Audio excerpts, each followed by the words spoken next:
Hablando de Wendy, hablando de la Casa de los Famosos, solo voy a hacer una precisión en particular. Esta. Esto nos dice muchas cosas. Muchas cosas. He visto muchos tweets sobre los votos que obtuvo Wendy Guevara, que para mí parecer, desde mi análisis, de no haber estado Wendy en la Casa de los Famosos, nunca en México habría sido tema. Nos hubiera pasado de noche, salvo por los que son fieles a este tipo de contenido, pero nos habría pasado de noche. Porque no me digan que Sergio Mayer fue la sensación, ¿verdad? Que quieren vender a Sergio Mayer como el estratega de no sé qué. No. Conocemos a Sergio Mayer. Pero bueno, lejos de Sergio Mayer, creo que el fenómeno de Wendy nos debe decir muchas cosas como sociedad. Y esta cosita en particular. Efectivamente, Wendy sacó más votos que el PAN en el 2018. Wendy sacó 18.200.000 votos, mientras que el PAN en 2018 sacó 12.610.120 votos. Vaya, esta es la comparación de los de Morena. La comparación de los del PRI, PAN, PRD es que Wendy sacó más votos que la revocación de mandato. Sí, también es cierto, sacó más votos que la revocación de mandato. Pero, ¿qué nos quiere decir justamente esto? Dos cosas. Creo que la revocación de mandato sacó 17 millones de votos, si no estoy mal, en total. Se necesitaban 34 y sacaron 17. Si no mal recuerdo. ¿Me ayudas con ese dato? Si no mal recuerdo, 17 millones tuvo la revocación de mandato. Ahorita me confirmará el señor productor. Pero lo que sí es cierto es que imagínense que Wendy motiva más a la gente a votar que el PAN. Esto nos debe dar para reflexionar muchísimo de cómo está la sociedad. La sociedad prefiere votar o prefiere participar en este tipo de eventos, y no voy a generalizar porque no son todos, prefiere participar en este tipo de eventos que en los eventos que toman decisiones políticas, que toman decisiones sobre su futuro, que al final son las que determinan que si se van a ver ciertos contenidos, si va a haber cierta inversión, si no va a haber cierta inversión, si, o sea, yo siempre les digo, todo es política, todo es política, todo es política. Y el que todo sea política es justamente un efecto de que hoy por hoy, como ciudadanos, estemos como estemos. Ese es el problema. Que ahí les va la revocación de mandato. Wendy Guevara tuvo, o sea, aquí creo que los del PRI y los del PAN, la neta tampoco salen bien librados. Ellos la han querido vender como Wendy saca más votos que la revocación de mandato. Sí, pero si hablamos de votos a votos, pues la revocación de mandato en el 2022 sacó 16 millones. 16, ahí humildemente, 16.502.000 personas. Humildemente. O sea, el caso de la votación de Wendy en particular, cuyo personaje es polémico para muchas personas porque es una mujer trans, porque su contenido pudiera no simpatizar con con un grupo social en particular y por muchas otras razones. En un México que todavía es profundamente conservador en cuanto a la ideología de género, etcétera, y en cuanto a la diversidad sexual. En ese punto, creo que lo que hace Wendy o lo que pasa con el fenómeno Wendy es de mencionarse. No vayamos a tampoco dejar de mencionar el efecto Televisa, como también las televisoras, y no me dejará mentir este señor que tengo aquí junto a mí, que funcionan así, que cuando ven que hay algo que está prendiendo y cuando ven que eso es lo que está generando el rating, entonces empiezan a cambiar las apuestas que inicialmente tenían para apostarle a lo que le está dando rating y que empiezan también a inflarlo, tipo lo que hacen el PRI, PAN, PRD con Xochitl Gálvez. O sea, cuando empiezan a ver que quizás ellos tenían una estrategia y por ahí no era, porque la otra está teniendo más éxito, vaya, cambian porque el rating manda. Entonces cambian por completo la estrategia que ellos tenían antes y se van de lleno con lo que está generándoles visualizaciones. Ese es exactamente el caso del PRI-PAN-PRD con Xóchitl, por ejemplo. Xóchitl Gálvez no era la apuesta inicial, pero empezaron a ver que ella es la que generaba mucho ruido, entonces cambian su apuesta a Xóchitl Gálvez. Claro. Si el día de mañana Xóchitl Gálvez deja de ser la que genere ruido y lo genera Beatriz, entonces van a cambiar su apuesta a Beatriz Paredes y empezarán a inflar a Beatriz Paredes. Y si deja de ser Beatriz y empieza a ser Santiago Krill, harán exactamente lo mismo. Así es como funciona la política, funciona el espectáculo. En eso similar un poco. El DJ ve si exacto, no exactamente. Exacto. A mí a veces me critican porque luego cuando empiezo a tocar temas políticos empieza a bajar el rating y me dicen es que ya no hablas de esos temas. No, porque tiene un sentido que hablemos de esos temas. No es porque me vaya a meter en el rubro de chisme no like. No, es justamente porque hay una razón de ser. ¿Cómo funciona la sociedad? ¿Cómo funcionamos? Esto es para que entiendan que los que mandamos somos nosotros, tanto en la televisión, que no lo han querido ver así, pero tanto en la televisión como en la política. Le sigas prendiendo. Exactamente, mientras ustedes le sigan prendiendo los contenidos como La Casa de los Famosos, ellos seguirán teniendo ganancias porque no solamente en el tema del espectáculo el gobierno no pinta.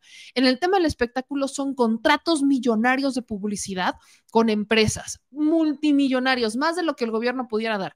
El gobierno, ¿cuándo entra al quite o en dónde hace el balance? En el tema de noticieros, en todo lo que es datos duros, información, la labor social. O sea, el gobierno, el presupuesto de gobierno que patrocina o que le invierte o que ha gastado recursos públicos ha sido un equilibrio para las áreas de noticias de estas televisoras, porque lo que les genera brutalmente ingresos es espectáculos y deportes. Es lo que genera ingresos, espectáculos y deportes. El día que nosotros dejemos de consumir como consumimos espectáculos y deportes, entonces ese día empezarán a tomar otras decisiones y tendrán que empezarle a apostar a los contenidos que más dinero le están generando. Así es como funcionan las empresas.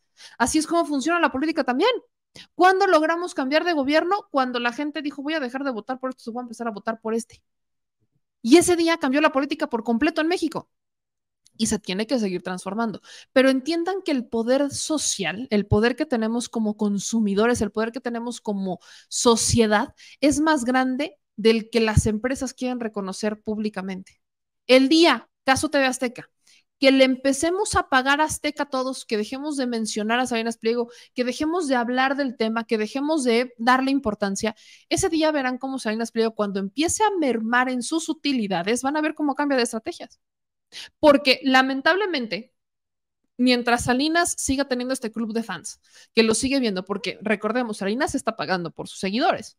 ¿Cómo lo hace? Regalando dinero, regalando casas. O sea, se volvió un de estos tipos influencers que hacen giveaways a cada rato y así es como ha mantenido la lealtad de su gente. Pero el día que Salinas Pliego deje de hacer estos concursos, le deje de dar dinero a sus seguidores, deje de hacer este tipo de sorteos y demás entre su gente, que si les va a dar millones y que si sí, que si no, y que empieza a mermar en sus utilidades las decisiones de la audiencia, las decisiones de los consumidores, ese día van a ver a Salinas Pliego tomar una decisión completamente distinta, que en este momento no se ha visto obligado a tomar porque todavía no se merman sus utilidades de esa manera.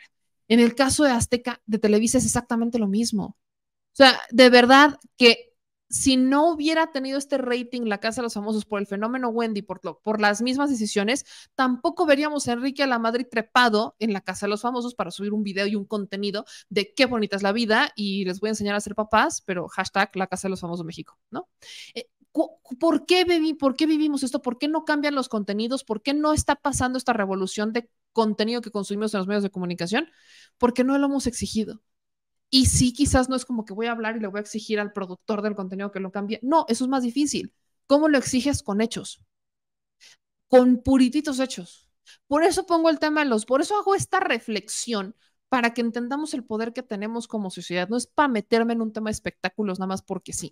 Es para entender el poder que tenemos como sociedad cuando nos organizamos, cuando participamos, cuando votamos.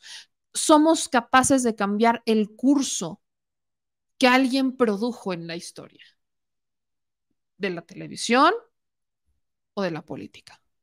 Eso es lo que tienen en común los dos mundos, el de la fantasía, el del entretenimiento y el de la toma de decisiones del día a día, de la política, del activismo. Eso es lo que pasa. El día que, por eso dicen, bien dicen por ahí, que no hay buena ni mala fama, solamente hay fama. ¿Por qué? Porque ya no importa si es bueno o malo lo que te critiquen, lo que importa es cómo tú vas cambiando, cómo lo vas capitalizando a tu favor. Y eso es lo que han hecho muchos políticos y muchos actores y actrices en el mundo, capitalizar cuando hay escándalos. Eso es lo que pasa. Entonces, esto justo lo hago para entender esta reflexión de cómo todavía nos hace falta como sociedad entender que uno, todo es política, todo. En este momento no es así, pero si no estoy mal fue con López Portillo, cuando había una censura hacia los besos en las televisiones. No se podían besar, o sea, no podía haber un contacto, o sea, tenían que besarse como de ladito. No sé si se podía, nada más que no tenía No que sé ser si la fue trampa. con López, o sea, no sé si fue con López Portillo, pero había una política pública de que los besos no podían ser explícitos, entonces tenían que ser como de ladito, o sea, no se podían ver los besos así, ni apasionados, ni nada, tenían que ser besos como de muy, y fue en la época del cine dorado, en la que los besos de los actores y actrices eran como muy dramáticos y no pasionales.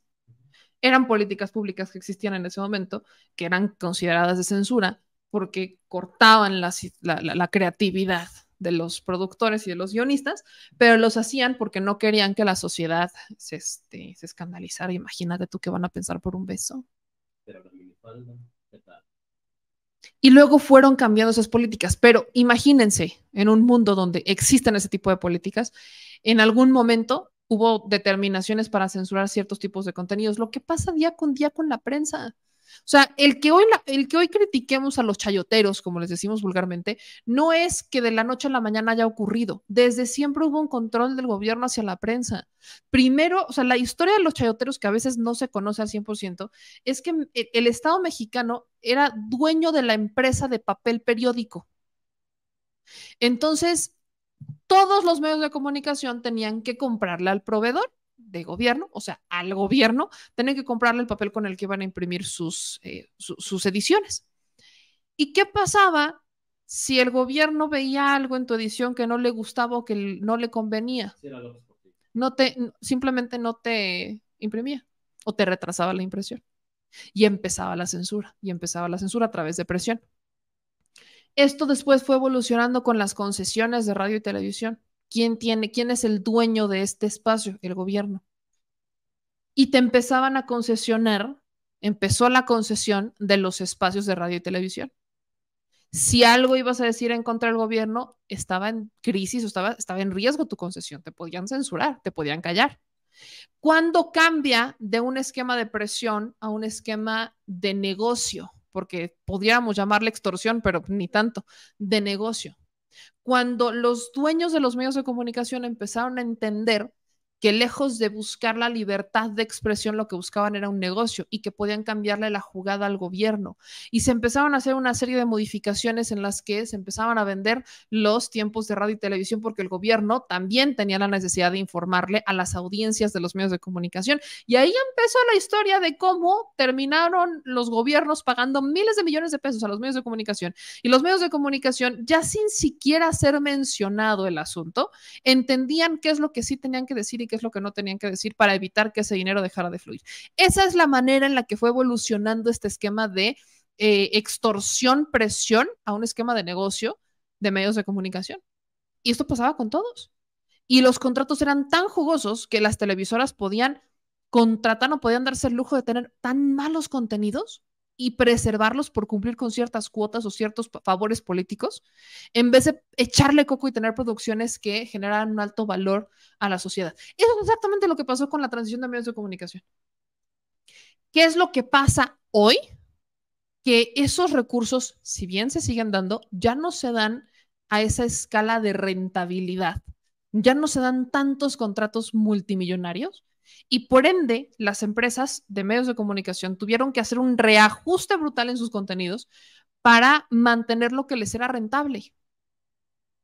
¿Qué pasó? Ya sabemos la respuesta. Sabemos que muchos medios tuvieron que despedir conductores que no les eran rentables. Los conductores dijeron que fueron víctimas de censura del gobierno, ¿Y qué es lo que empieza a pasar? Que estas empresas empiezan a tomar decisiones basándose en lo que quiere la audiencia, en lo que les pide la audiencia y no en lo que el gobierno manda. Esa es la evolución que ha impactado tanto a los medios de información políticos como a los medios espectáculos, cuando a veces son, los dos tienen la misma rama. Y es por eso, porque a veces no puedes conseguir un contrato de publicidad con una empresa vendiendo solamente noticias. Tienes que tener una parte de espectáculos que es la que genera más recursos en un esquema de libertad empresarial. Entonces, el bien que nosotros como usuarios ya lo estamos haciendo, pero sigamos inclinando esa balanza y sigamos entendiendo el poder que tenemos como sociedad. Vamos a participar más en las revocaciones de mandato cuando no nos guste un gobernante.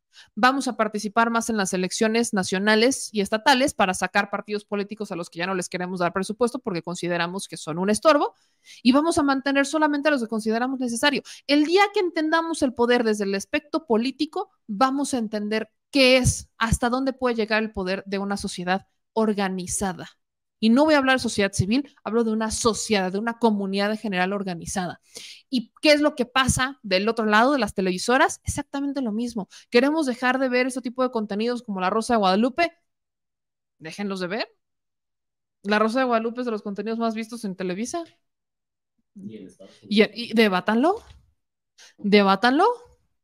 ¿Cómo le pides a una empresa que deje de generar cierto contenido cuando le está dando millones? No hay manera. El tema de la droga, exactamente lo mismo. Dejen de consumirla. Dejen de adquirirla. Ley de oferta y demanda. Dejen de adquirirla. El día que se deje de adquirir la droga, ¿qué va a pasar con los cárteles? Van a tener que buscar otra manera de modificar el negocio. Lo pasó con la marihuana. Cuando dejaron de consumir marihuana por drogas más duras como cocaína, ¿qué es lo que pasó con la marihuana? Los que antes producían marihuana empezaron a producir otro tipo de drogas que eran más rentables que la marihuana. Si entienden, todo se rige con una ley de oferta y demanda. No necesariamente tiene que ser un tema de negocio, es un tema de ley de oferta y demanda que funciona como ley de mercado, pero también como ley de vida. Eso es a lo que tenemos que aspirar como sociedad, abrir los ojos y entender que el poder que tenemos es mucho más del que las empresas están dispuestas a aceptar. Empresas, gobiernos y sociedad en general. Aceptemos el poder que tenemos, ahora sí que empoderémonos como sociedad para dejar de consumir o dejar de tener este tipo de contenidos basura, pero también para enaltecer lo que sí se debería y promover una participación en donde sí se debería de promover esa participación, que es en la toma de decisiones de lo que nos afecta día con día y no nada más lo que nos hace hablar en las redes sociales.